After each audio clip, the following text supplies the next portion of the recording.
A chef notices the millionaire's daughter acting strangely. Then he sees her leftovers and realizes the shocking truth.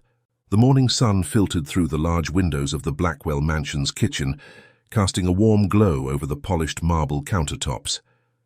Elijah Reyes, a 50-year-old chef with salt and pepper hair and the posture of someone who had spent decades standing over hot stoves, adjusted his pristine white chef's coat as he put the finishing touches on the breakfast he had prepared. His steady hands moved with practiced precision as he garnished the plates with fresh herbs. This was Elijah's first day working for the Blackwell family, replacing their previous chef, who had apparently quit under mysterious circumstances.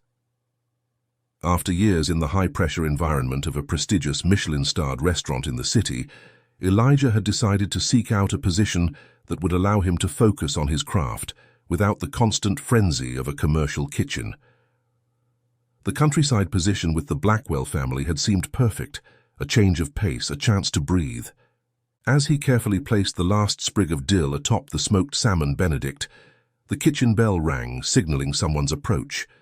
Moments later, Gerald, an elderly man with impeccable posture and a stern expression, entered the kitchen. The butler had been with the Blackwell family for decades, something he had mentioned at least 3 times during Elijah's brief orientation the previous evening. "Is the breakfast ready, Mr. Reyes?" Gerald asked, his voice crisp and formal. "Yes, everything's plated and ready to go," Elijah replied, gesturing toward the beautifully arranged dishes. Gerald nodded approvingly. "Mr. Blackwell and Miss Vivian are waiting in the dining room. We should serve them promptly." The butler paused, his expression softening slightly. "And since this is your first day, you should come along to meet the family properly. Mr. Blackwell will want to welcome you." Elijah followed Gerald through the winding hallways of the mansion, carrying a tray with one of the breakfast plates, while Gerald carried the other. The house was immaculate, with high ceilings, ornate moldings, and artwork that Elijah suspected cost more than he had earned in the past decade. When they reached the dining room, Elijah was struck by its grandeur. A massive chandelier hung from the ceiling, casting prismatic light across the long mahogany table. At the head of the table sat Malcolm Blackwell, a distinguished man in his early 50s with sharp features and a tailored suit that suggested wealth without being ostentatious. Seated to his right was a small girl with blonde hair pulled back in a neat ponytail, her eyes downcast. She couldn't have been more than 7 or 8 years old. "Ah, our new chef," Malcolm said, his voice warm and welcoming, as he stood to greet Elijah. "A pleasure to meet you properly, Mr. Reyes. Gerald has spoken highly of your credentials." "Thank you for the opportunity, sir," Elijah replied, setting the tray down on the table. "I'm looking forward to working for your family." "Please call me Malcolm," the man said with a smile that didn't quite reach his eyes. "And this is my daughter, Vivian." The girl looked up briefly, her blue eyes meeting Elijah's for just a moment, before darting away again. She looked small in her chair, withdrawn, almost afraid. Gerald stepped forward and placed the silver trays in front of Malcolm and Vivian, removing the lids with a flourish. Malcolm's plate revealed a beautifully presented smoked salmon Benedict with black caviar in a delicate millefeuille sandwich, accompanied by a small salad with various dressing options on the side. Malcolm picked up his fork and took a deliberate bite. His eyebrows rose slightly and he nodded in approval. "Excellent, Mr. Reyes. The hollandaise is perfectly executed." "Thank you, sir, Malcolm," Elijah corrected himself. "Take your first few weeks to learn our preferences," Malcolm advised, cutting into his Benedict with precision. "Gerald can help you understand our routines and tastes. We're relatively straightforward, I assure you." Elijah nodded, then glanced toward Vivian, who had yet to open her tray. "And what about the little lady?" he asked gently. "What's your favorite food, Miss Vivian? Do you like what I've prepared for you?" Vivian remained silent, her eyes fixed on the tablecloth.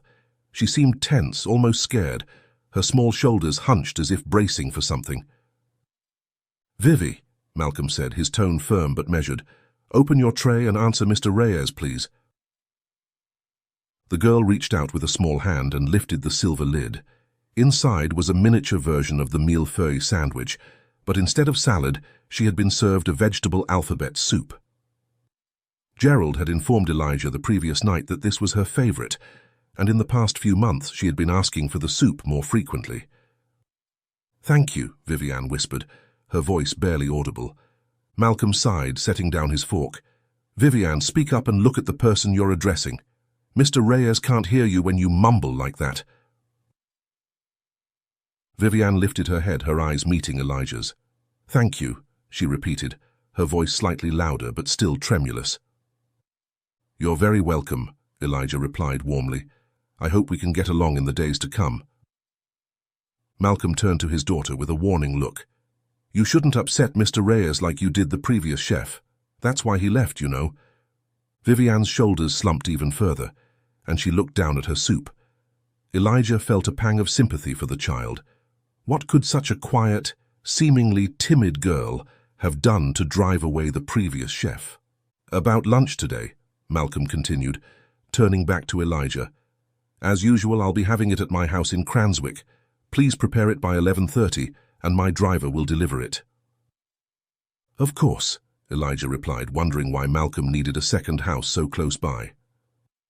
"That will be all, thank you," Malcolm said, effectively dismissing them. Gerald gestured for Elijah to follow him out of the dining room.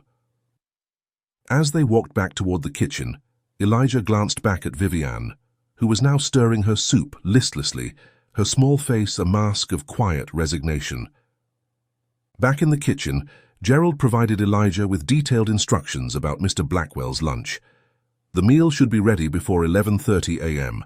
The driver will come to pick it up," he explained, demonstrating the precise way to pack the thermal containers that would keep the food at the proper temperature during transport. "Make sure everything is secure," Gerald emphasized. "Mr. Blackwell dislikes when his meals are jostled during transit." After Gerald left to attend to other duties, Elijah began to organize his workspace, mentally planning the lunch menu.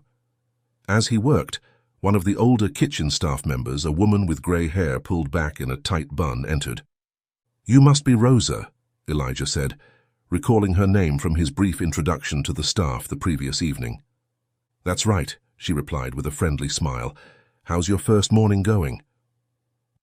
"Good, thank you. I'm just planning Mr. Blackwell's lunch," Elijah replied. "I'm curious, though, why does it need to be delivered to a second house in Cranswick? Is that common?" Rosa wiped her hands on her apron and leaned against the counter. "That's his older home," she explained. "The Blackwells used to live there before they moved here about 7 years ago. Now Mr. Blackwell uses it as his office." She lowered her voice slightly. "His ex-wife, Marilyn, used to be a dressmaker. She had her tailor shop there too." "I see," Elijah nodded. "And does she still use it for her business?" Rosa shrugged. "We don't hear much about her these days or about what goes on at that house. We just know Mr. Blackwell goes there every day to work." Elijah's curiosity was piqued. "What about Vivian?" "She seemed very," he searched for the right word, "reserved at breakfast." Rosa's expression softened. "She's a poor thing. When the divorce happened, her mother won custody, but then—" Rosa glanced around to ensure they were alone before continuing. "Marilyn abandoned her after only 3 months. Just left her, can you imagine? Mr. Blackwell had to take her back in. She's been here about 9 months now, quiet as a mouse most days, but hard to please." "That's terrible," Elijah murmured, thinking of the small, withdrawn girl at the breakfast table. "Malcolm mentioned something about her upsetting the previous chef. What happened there?" Rosa rolled her eyes. "That one was too temperamental for his own good. The girl always asked for different menu items, but nothing ever pleased her. She played with her food too, which he took as an insult to his cooking. He only lasted 3 months." "And before him?" "Oh, that was Chef Anton. He was with the family for years, but he retired. His knees couldn't take the standing anymore." Rosa paused, giving Elijah a meaningful look. "If there's anyone in this house who's hard to please, it's Vivian, not Mr. Blackwell. The man is kind and simple in his tastes. Don't let the girl's shy act fool you." With that warning, Rosa excused herself to continue her duties, leaving Elijah to ponder what he'd learned. He found it difficult to reconcile the timid child he'd met with Rosa's characterization of her as a difficult, demanding presence. How could such a quiet, seemingly frightened girl have driven away a professional chef? Elijah made a silent promise to himself that he would find a way to connect with Viviane. He'd make it his personal mission to figure out how to make the girl happy, to see her smile. After all, children didn't become withdrawn without reason. As he began to plan the lunch menu, checking the pantry for ingredients, Elijah's mind wandered to his own childhood.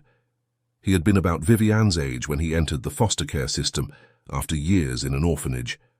He remembered how lost he had felt, how alone until his foster parents had taken the time to truly see him, to understand his needs beyond the obvious. "There's no such thing as a naughty child," his foster mother used to say, "just a misunderstood one." Elijah believed that with his whole heart. Whatever was going on with Viviane, he was determined to understand it. With renewed purpose, he turned his attention back to the lunch preparations. He would start by making Malcolm Blackwell the kind of meal that would impress him, establish trust. And then, perhaps, he could begin to unravel the mystery of the quiet girl with the sad eyes. Elijah had just finished writing down the menu for lunch when the kitchen bell rang again. He looked up to see Gerald entering, his expression tense, lips pressed into a thin line. The butler seemed to make an effort to compose himself as he approached.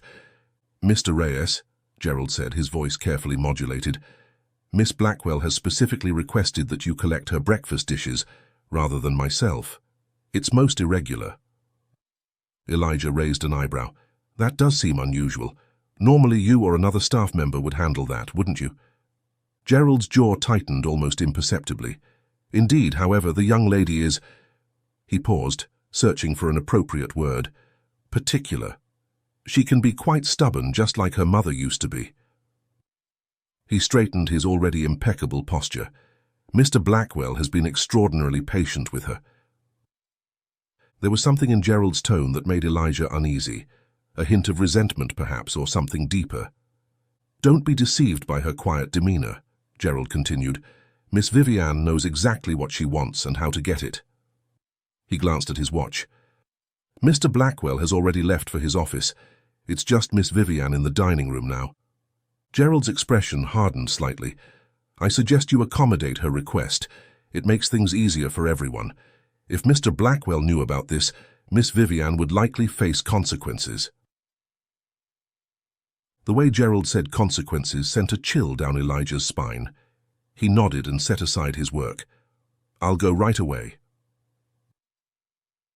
Elijah made his way to the dining room, his mind turning over the strange dynamics of the household. When he entered, he found Viviane still sitting at the massive table, looking small and alone. Her sandwich was half-eaten, and her soup had clearly gone cold, with only a few spoonfuls missing.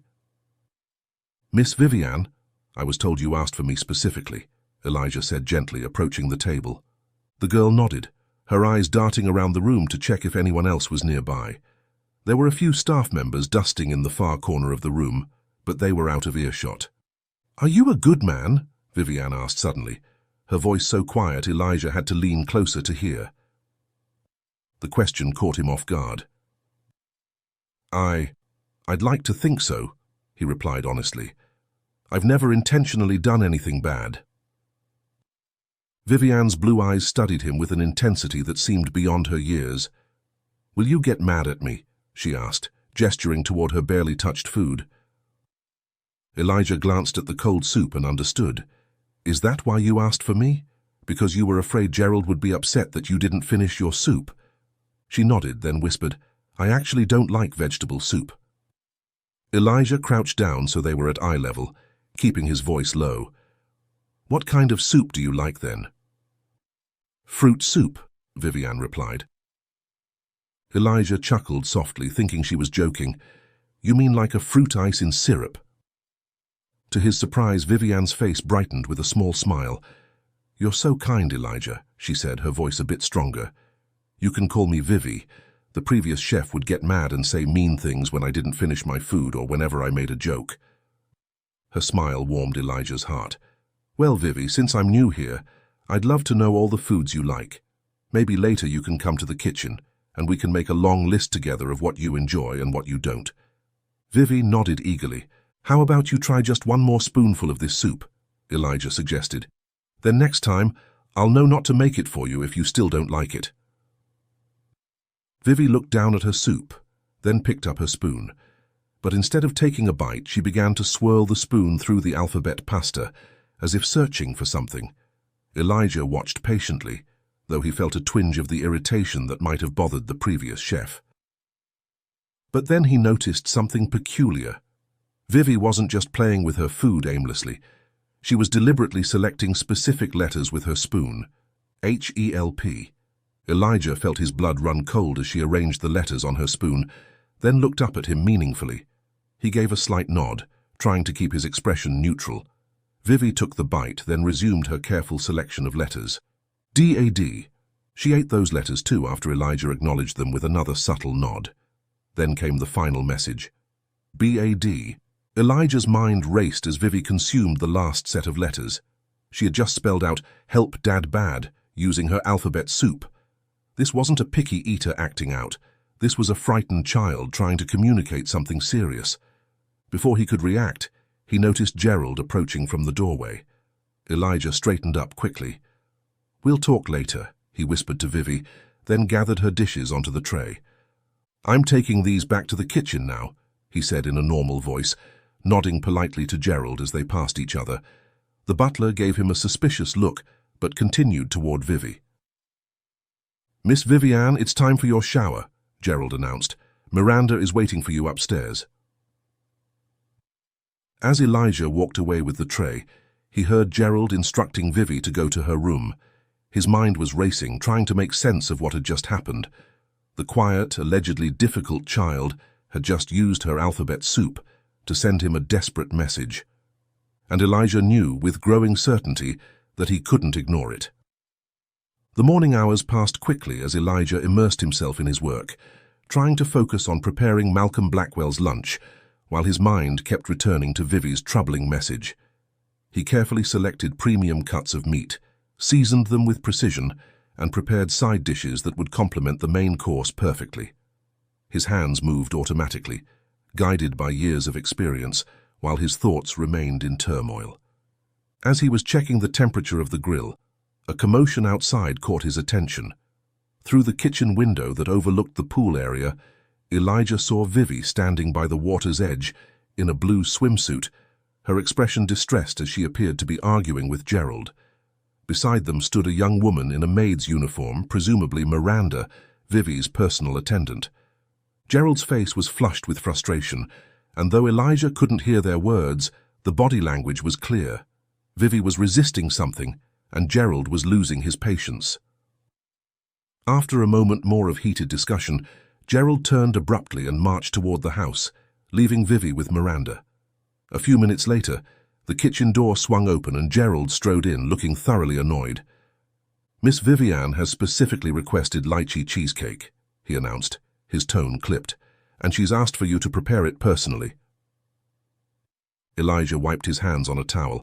"I'll get right on it," he replied, keeping his voice neutral despite his growing suspicion that Vivi was creating opportunities to speak with him. "Can someone keep an eye on the grill? We don't want the meat to overcook." One of the kitchen assistants nodded and moved to monitor the cooking meat, while Elijah retrieved canned lychees and cream cheese from the refrigerator. Working quickly, he prepared a no-bake lychee cheesecake, reasoning that it would be refreshing in the warm weather and wouldn't delay his other preparations too much. Once the dessert was assembled, Elijah decided to deliver it to Vivi himself, as requested. As he approached the pool area, he noticed that Vivi had just emerged from the water and was wrapping herself in a large towel. "Your lychee cheesecake, Miss Vivi," he announced, setting the dessert on a small table near the pool. Vivi glanced at Miranda, who was arranging pool toys nearby. "Miranda, could you please go to my room and get my swim goggles? I think I left them on my dresser." The young maid hesitated, looking between Vivi and Elijah. "I shouldn't leave you alone." "It's okay," Vivi insisted. "Mr. Reyes is here. I'll be fine for just a minute, and I really need my goggles." Miranda reluctantly nodded and headed toward the house. The moment she was out of earshot, Vivi moved closer to Elijah, her expression urgent. "You have to help, Mom," she whispered, her voice trembling. "Mom is not bad, I know." Elijah crouched down to her level, keeping his voice low. "What do you mean, Vivi? Where is your mom?" Vivi glanced nervously toward the house. "I don't know, but I think Dad keeps her somewhere. Mom would never leave me and disappear like that." Her eyes welled with tears. "She promised she'd never leave me no matter what. I don't like Dad."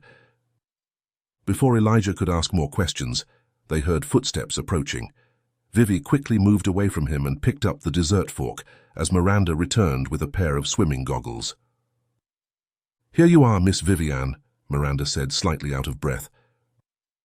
Vivi took a large bite of the cheesecake, her face brightening with what Elijah suspected was partly genuine enjoyment and partly an act for Miranda's benefit. "This is delicious. You're the best chef ever, Elijah." "I'm glad you like it," Elijah replied, his mind reeling from the information Vivi had shared. "Enjoy your swim, Miss Vivi." As the girl took a few more enthusiastic bites of cheesecake before jumping back into the pool, Elijah made his way back to the kitchen, feeling the weight of her words. According to the staff, Marilyn Blackwell had abandoned her daughter after winning custody. But according to Vivi, her mother would never have left her willingly. Something seemed very wrong in the Blackwell household, and Elijah's unease was growing by the minute. As he walked back toward the kitchen, he caught sight of Gerald watching him through the window. Elijah had barely crossed the threshold back into the house when Gerald intercepted him, appearing in the hallway that led to the kitchen. "What were you and Miss Vivian whispering about?" the butler demanded, his voice low but sharp. "Such behavior is not permitted, Mr. Reyes. If Mr. Blackwell saw another staff member sharing secrets with his daughter, he would be most displeased." The intensity of Gerald's gaze made Elijah uncomfortable, but he maintained a neutral expression. Something about the butler's vigilance felt excessive, even for someone in his position. "It wasn't a secret," Elijah lied smoothly. "She just told me a joke and mentioned what she'd like for lunch. She really enjoyed the cheesecake, by the way." Gerald's eyes narrowed slightly, but his expression remained impassive. "That child," he murmured almost to himself, "is nothing but trouble, quiet and shy when her father is present, but the moment he turns his back." The butler's complaint was interrupted by the sound of tires on the gravel driveway outside. His head snapped up and he glanced at his watch.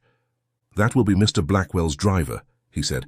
"You should return to the kitchen immediately. It's 11:10 already, and the lunch must be ready for delivery on time."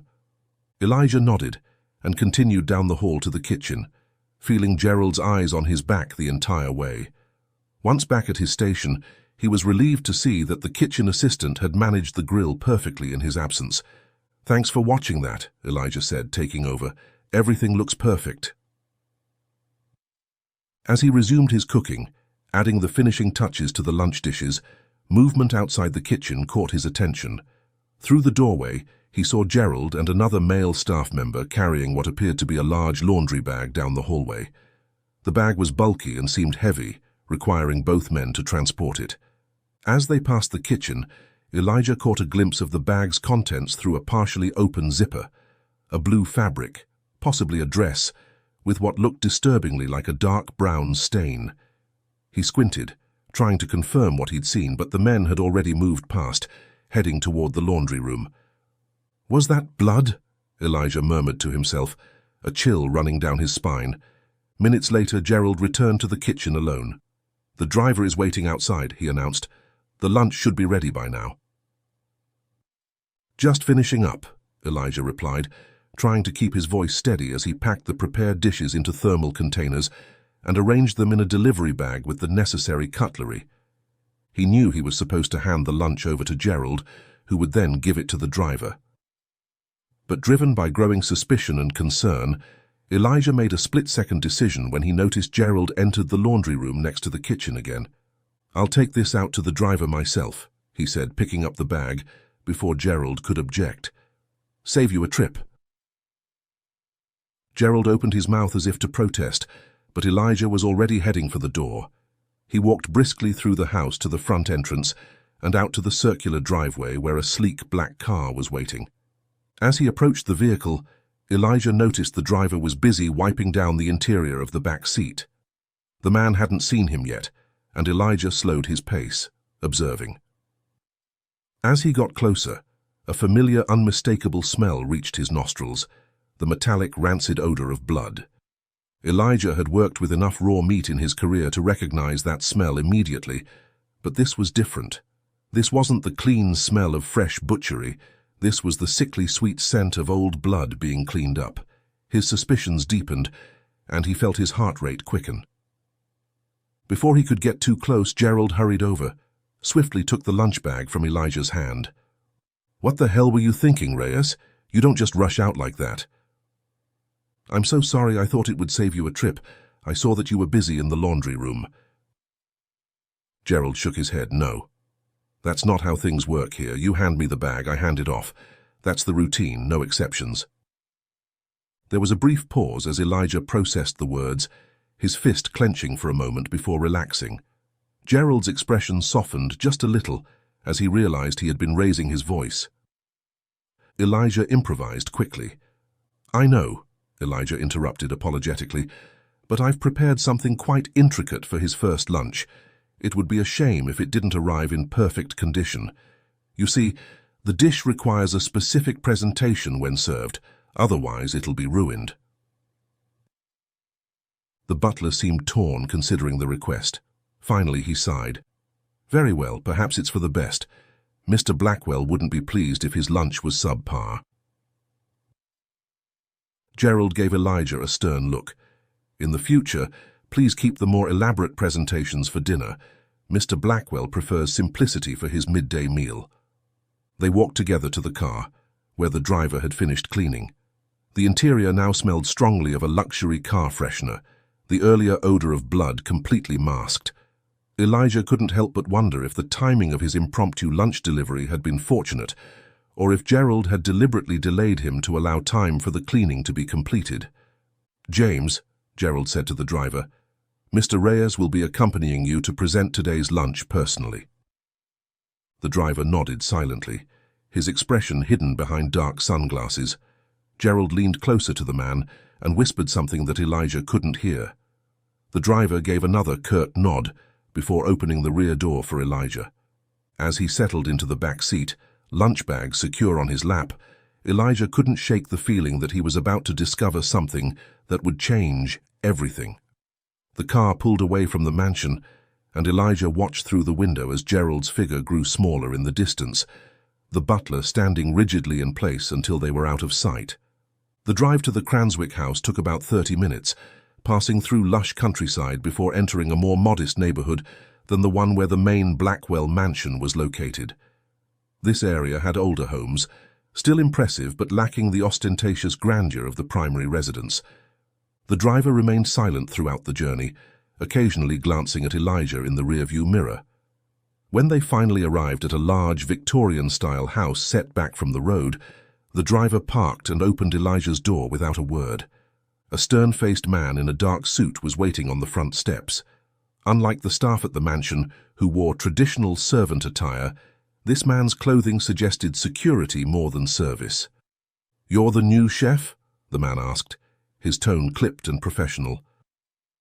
"Yes, Elijah Reyes," he replied, extending his hand, which the man ignored. "This is unusual," the guard remarked. "Gerald doesn't typically send the chef to deliver lunch." Elijah maintained his composure, repeating the explanation he'd given Gerald. "It's my first day, and I've prepared something that requires proper presentation. I didn't want Mr. Blackwell's meal to be compromised during transport." The guard looked skeptical, but led Elijah into the house. As they walked through the entrance hall, Elijah took careful note of his surroundings. The house had high ceilings and ornate moldings that spoke of its age and original grandeur, but there was something sterile about it now, as if it had been stripped of personality. "Mr. Blackwell is in the dining room," the guard informed him, leading the way through a series of rooms. As they passed through what appeared to be a former sitting room, Elijah noticed several dress forms and mannequins draped with partially completed garments. The fabric on one mannequin caught his eye, blue silk, similar to what he'd glimpsed in the laundry bag at the mansion. Dust covered most of the sewing equipment, suggesting it hadn't been used in some time. Elijah remembered Rosa's comment that Marilyn Blackwell had been a dressmaker. This must have been her workspace. But if she had abandoned her daughter and left, as everyone claimed, why would her work area be preserved, albeit neglected? They reached the dining room, where Malcolm Blackwell sat at the head of a table much smaller than the one at the mansion. He was reading through some papers and looked up with surprise when Elijah entered. "Mr. Reyes, I wasn't expecting you to deliver my lunch personally," Malcolm said, setting aside his documents. "I apologize for the unexpected change, sir," Elijah replied smoothly. "I've prepared a special dish for your first lunch, and I wanted to ensure it was presented properly." Malcolm checked his watch with a slight frown. "This has delayed my meal." "I hope it's worth the wait." "I believe it will be, sir," Elijah assured him, beginning to unpack the thermal containers. He arranged the dishes on the table with practiced efficiency, explaining each component as he went. For the finale, he prepared a tableside flambe, a theatrical touch that seemed to impress Malcolm, despite his initial annoyance. "I must say this is impressive," Malcolm admitted after taking his first bite. "Possibly the best lunch I've had in the past 5 years." "Aye?" "Thank you, sir. I'm glad you enjoy it." Malcolm gestured with his fork. "I appreciate the effort, but perhaps save such elaborate presentations for dinner in the future. My lunches are generally a brief respite in a busy day." "Of course, sir. I understand completely." Malcolm nodded, then turned his attention back to his meal. "You may return to the mansion with James now.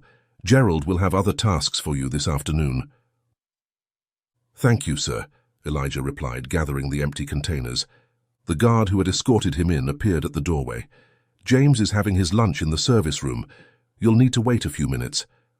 "I'd like to see the kitchen while I wait, if that's all right," Elijah said, seizing the opportunity to explore. "Professional curiosity." The guard hesitated, then shrugged. "It's nothing special. Been closed up for years now." He led Elijah down a hallway to a large, outdated kitchen. True to his word, the space appeared unused, with a layer of dust on most surfaces. "Why doesn't Mr. Blackwell keep staff here?" Elijah asked casually. "It would be more convenient for him to have fresh meals prepared on site." "Not my place to question Mr. Blackwell's preferences," the guard replied, his tone making it clear the conversation was over. As they stood in the silent kitchen, Elijah's unease grew. The entire situation felt wrong. If this was simply Malcolm's office space, why the heavy security? Why the strange atmosphere of tension? "I need to use the restroom," Elijah said suddenly. The guard pointed down the hall. "Through there, I'll wait for you." "No need," Elijah insisted. "I'll be a while, stomach issues," he added with an apologetic smile. "I'll find my way back to the service area when I'm done." The guard looked reluctant but eventually nodded. "Suit yourself. I'll be having lunch with James." As soon as the guard left, Elijah examined his surroundings more carefully. Nothing about this house made sense if it was simply being used as an office. The security, the preserved sewing room, the blood he'd smelled in the car. It all pointed to something more sinister. He needed to find out what was really happening at the Cranswick house. Once Elijah was certain the guard had left, he exited the restroom and stood in the hallway, listening intently. The house was eerily quiet, save for the distant murmur of voices from the service area where James and the guard were having lunch.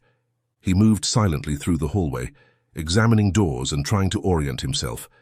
This house was smaller than the mansion, but still substantial, with multiple rooms on the ground floor and likely more upstairs. If Vivi's suspicions were correct and Malcolm was keeping Marilyn somewhere, where would he hide her? As Elijah contemplated his next move, a faint noise caught his attention. A dull thump like something hitting the floor. He froze, listening more carefully. There it was again, coming from somewhere below him. "The basement," he whispered to himself. Elijah searched the hallway, looking for a door that might lead downstairs. Near the back of the house, he found an older wooden door that looked different from the others, heavier, with a more substantial lock. He tried the handle, but as expected, it was locked.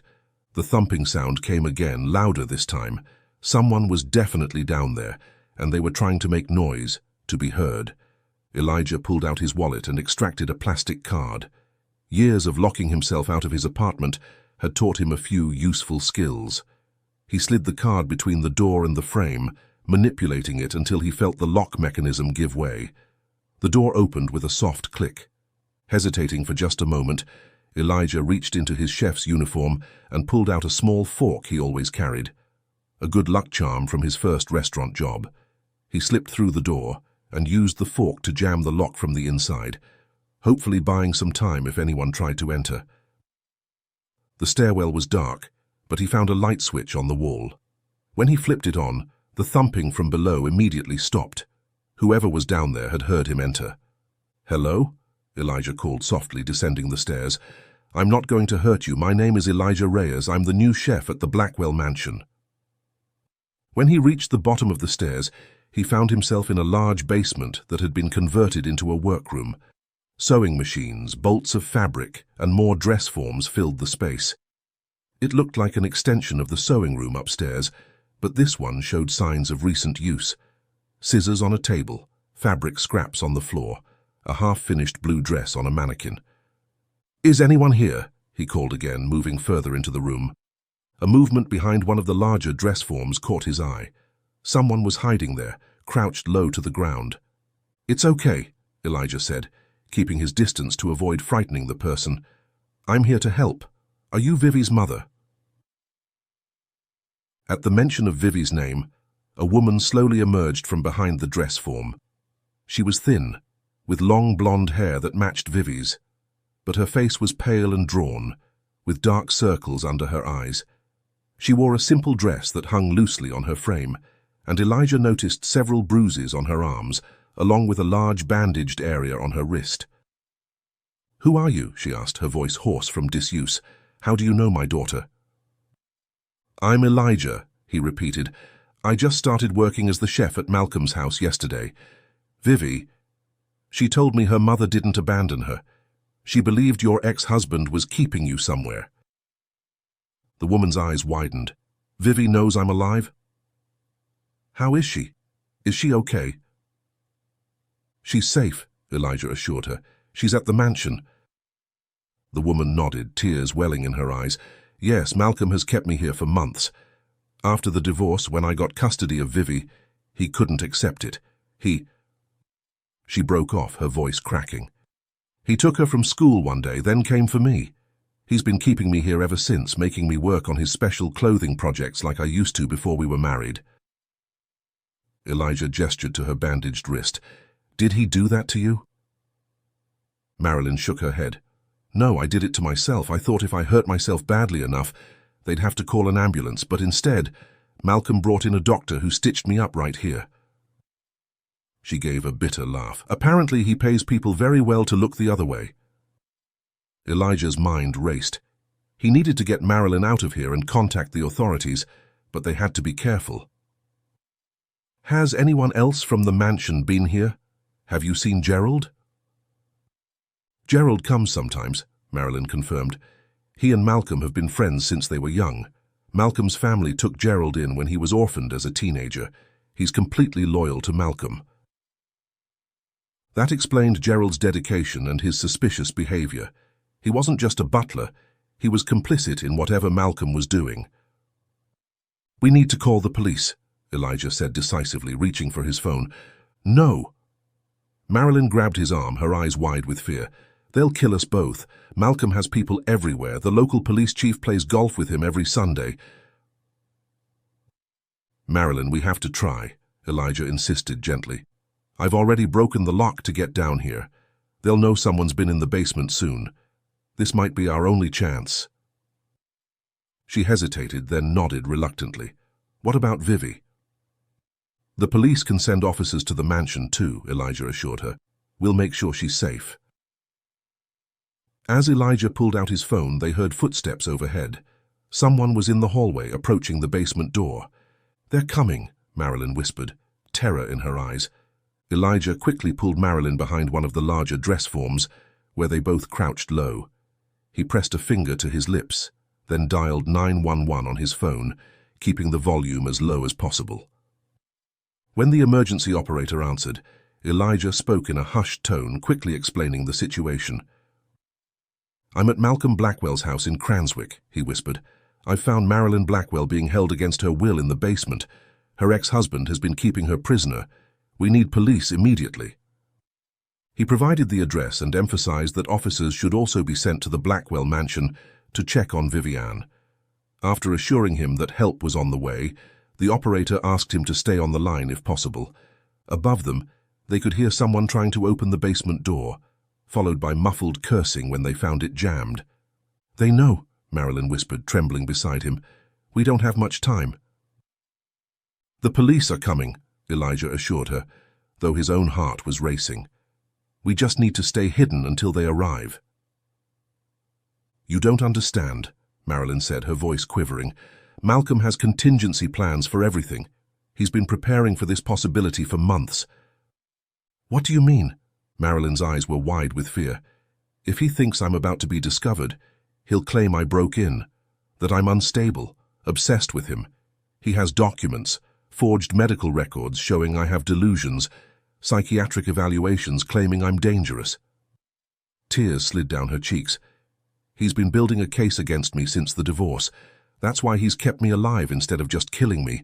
He wants to discredit me completely if I'm ever found." Elijah felt sick. The level of calculation and cruelty was beyond anything he had imagined. "Then we'll need evidence," he said, thinking quickly. "Do you have anything here that proves you've been held captive? Notes, journals, anything?" Marilyn shook her head. "They take everything I try to hide, but—" Her eyes widened slightly. "The dresses. Malcolm has me sew hidden messages into the linings of special dresses he commissions. Dates, locations, names, I don't know what they're for, but they must be important. He inspects them personally." "Where are these dresses?" "Upstairs in the locked room next to his office. I've only seen inside once when the door was left open by mistake." The banging on the basement door grew louder. They could hear voices now, the guard, and what sounded like Malcolm himself demanding that the door be broken down. "We may not have time to get to those dresses," Elijah said grimly, "but we need to stand our ground. The police will be here soon, and your testimony will be crucial." Marilyn took a deep breath, straightening her shoulders slightly. "You're right. Vivi knows I wouldn't abandon her. That counts for something." "It counts for everything," Elijah assured her. "She never believed you left willingly. That's why she tried to communicate with me through her alphabet soup, to tell me her dad was bad and that you needed help." A sad smile flickered across Marilyn's face. She always was clever. We used to play word games together. She reached out and squeezed Elijah's hand. "Thank you for listening to her. So many adults ignore children when they try to tell them something important." A loud crash from upstairs indicated they had broken through the door. Heavy footsteps thundered down the stairs. "There's nowhere to hide now," Elijah said, standing up and positioning himself in front of Marilyn. "Stay behind me." Malcolm Blackwell appeared at the foot of the stairs, his face contorted with rage. Behind him were the guard and the driver, James. "What the hell do you think you're doing?" Malcolm snarled, his eyes locking on Elijah. "I could ask you the same question," Elijah replied, trying to keep his voice steady. "Kidnapping your ex-wife? Lying to everyone about her abandoning Vivi? How long did you think you could keep this up?" Malcolm's expression shifted from rage to something colder, more calculating. "You have no idea what you're talking about. Marilyn here suffers from severe mental health issues. She broke into my home last night ranting about seeing our daughter. I've been trying to get her the help she needs without involving the authorities for Vivi's sake." It was a practiced speech, delivered with convincing concern. If Elijah hadn't heard Vivi's fears and seen Marilyn's condition firsthand, he might almost have believed it. "That's not true," Marilyn said, stepping out from behind Elijah. "You kidnapped me after the court granted me custody of Vivi. You've kept me prisoner for months, forcing me to work for you." Malcolm gave an exaggerated sigh, turning to his men. "You see what I'm dealing with? The delusions are getting worse." "The police are on their way," Elijah informed them. holding up his phone to show the active call. "They'll sort this out." Malcolm's face darkened. "You've made a serious mistake, Mr. Reyes. Your life is over now that you've interfered in my family matters."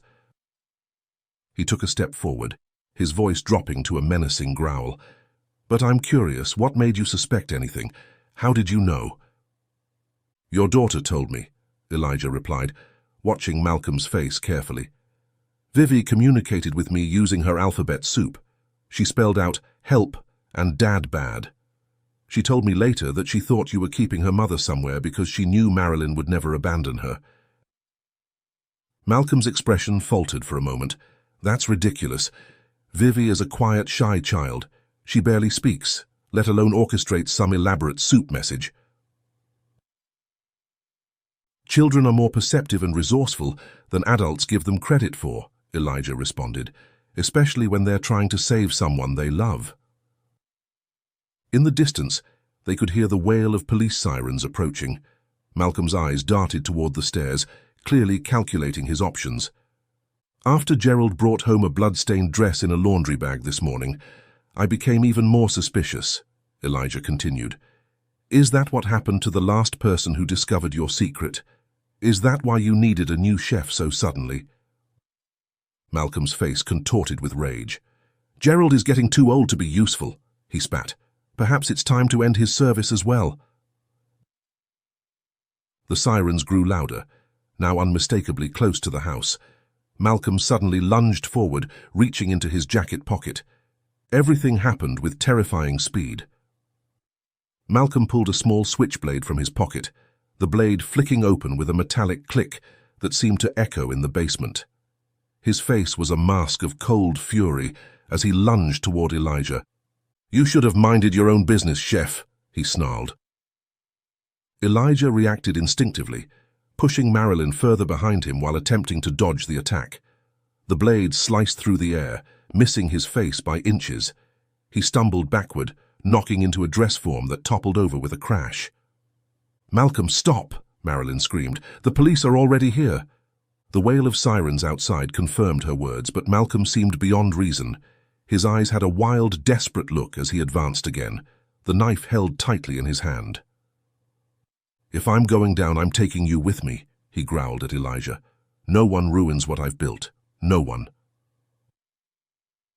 Elijah grabbed a bolt of fabric from a nearby table and thrust it between them as Malcolm stabbed forward again. The knife punctured the fabric, becoming momentarily entangled. Elijah seized the opportunity to kick at Malcolm's legs, attempting to unbalance him. The guard and driver, who had been watching the confrontation unfold, now moved into action.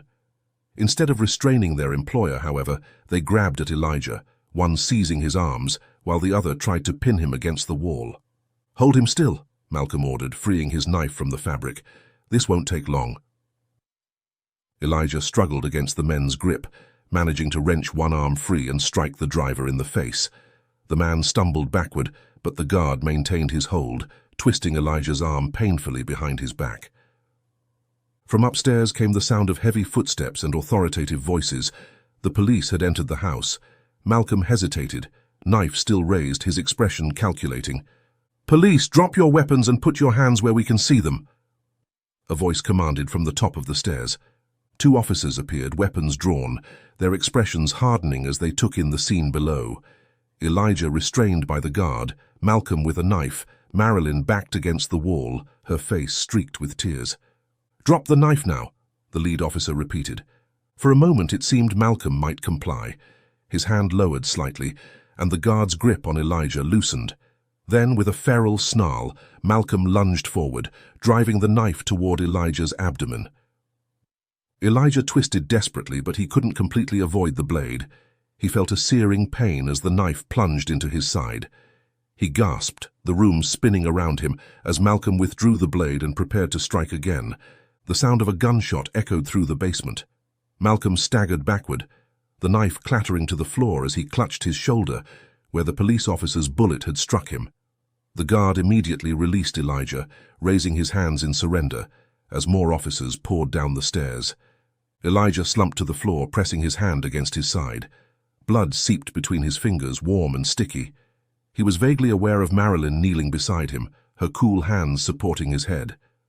"Stay with me, Elijah," she was saying, her voice seeming to come from far away. "Help is here. You're going to be okay." Around them, the basement had erupted into controlled chaos. Officers handcuffed Malcolm, who was still cursing and threatening despite his injury. The guard and driver were similarly restrained, while a female officer crouched beside Marilyn and Elijah, speaking into her radio. "We need medical assistance immediately. Male victim, mid-50s, multiple stab wounds to the torso, conscious but losing blood." As a paramedic team rushed down the stairs with a stretcher, Elijah's thoughts turned to Vivi. "The girl," he managed to say, his voice weak. "Is she safe?" The female officer nodded. "Officers were dispatched to the main residence as well. The child is secure and the butler is in custody." Relief washed over Elijah. Gerald hadn't been able to hide or harm Vivi when the police arrived. The girl was safe. "Sir, we need to move you now," a paramedic said, preparing to transfer him to the stretcher. "Try to stay still." As they lifted him, Elijah caught a glimpse of Malcolm being escorted up the stairs, his hands cuffed behind his back.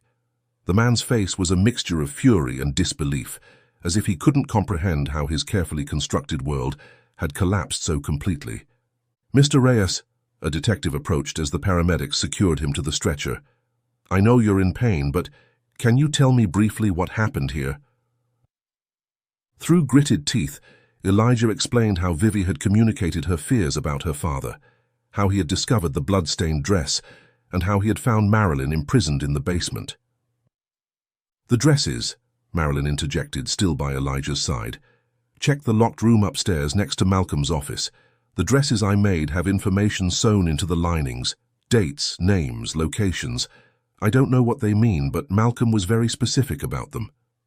The detective nodded, making notes.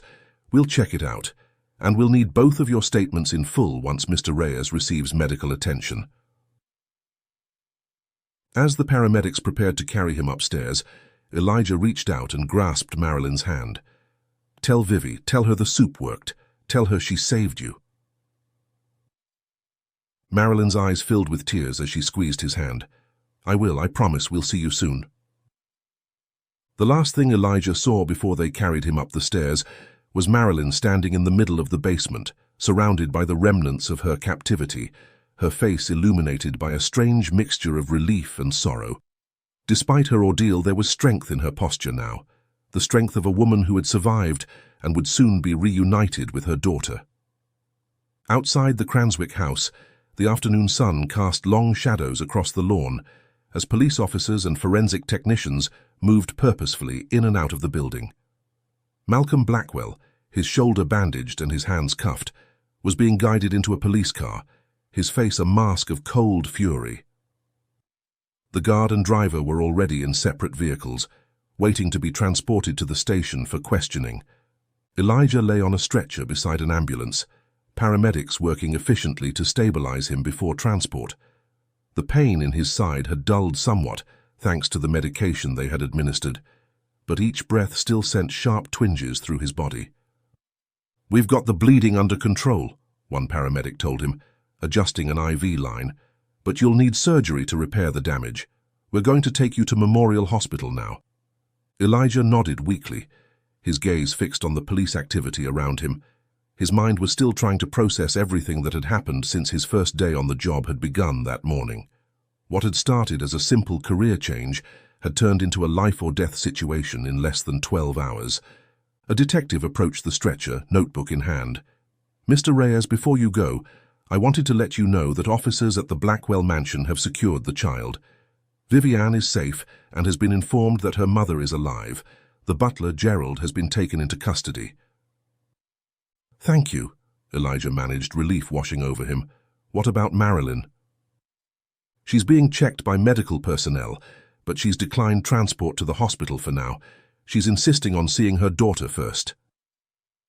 The detective's expression softened slightly. A female officer approached, leading Marilyn toward the stretcher.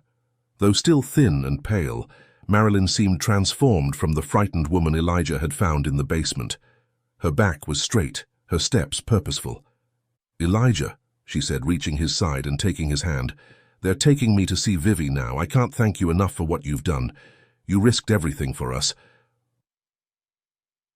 "I couldn't ignore what was happening," Elijah replied, his voice weak but determined. Vivi needed someone to listen to her.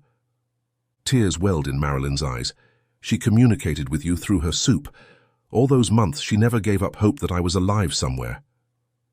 She squeezed his hand. "You did what no one else was willing to do. You paid attention to a child's fears instead of dismissing them." A detective gently touched Marilyn's shoulder. "Mrs. Blackwell, the car is ready to take you to your daughter." Marilyn nodded, then turned back to Elijah. "I promise we'll come see you as soon as we can. The police said your testimony will be crucial in building the case against Malcolm and Gerald."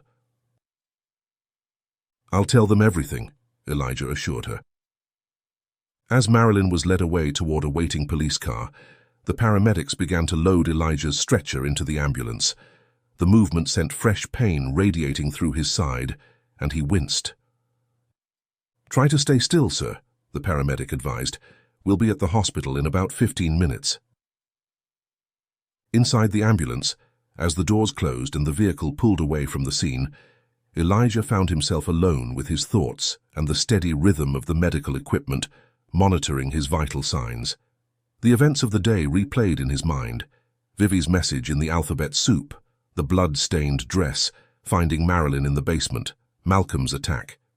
It had all started with soup, such a simple thing, really. Just letters floating in broth, arranged by a desperate child trying to save her mother.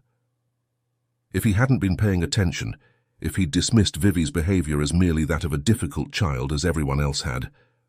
The paramedic noticed his agitation. "Sir, you need to try to remain calm. Your blood pressure is rising." "Sorry," Elijah murmured, "just thinking about how quickly life can change." "You made a brave choice today," the paramedic said, adjusting the IV drip. "Not everyone would have done what you did." Elijah thought about that. Had it been brave or simply human? He'd always believed in doing the right thing, in standing up for those who couldn't stand up for themselves. That belief had guided him throughout his life, from his days in foster care to his career as a chef, where he'd mentored countless young cooks who needed guidance. Today had been no different, really. He'd seen someone in need, a child trying to save her mother, and he'd acted. The consequences had been more dramatic than usual, certainly, but the principle was the same. "Sometimes courage is just doing the right thing in the moment it's needed," he said, more to himself than to the paramedic. As the ambulance sped toward the hospital, sirens clearing the way, Elijah closed his eyes, feeling oddly at peace despite his injuries. His first day as the Blackwell family chef had certainly not gone as planned, but he couldn't bring himself to regret any of the choices he'd made. In the coming days and weeks, there would be police statements to give, testimony to provide, and a long recovery from his wounds. But there would also be the knowledge that he had helped reunite a mother and daughter, that he had listened when others had turned away. And perhaps when he was healed, there would be a new beginning, not as the chef for a wealthy family, but as something else entirely. Life had a way of opening unexpected doors, of revealing new paths when old ones were blocked. In that moment, despite the pain and uncertainty, Elijah knew with absolute clarity that he had made the right choice. Sometimes the most important thing in the world was simply to pay attention to what was right in front of you, even if it was just letters in a bowl of soup.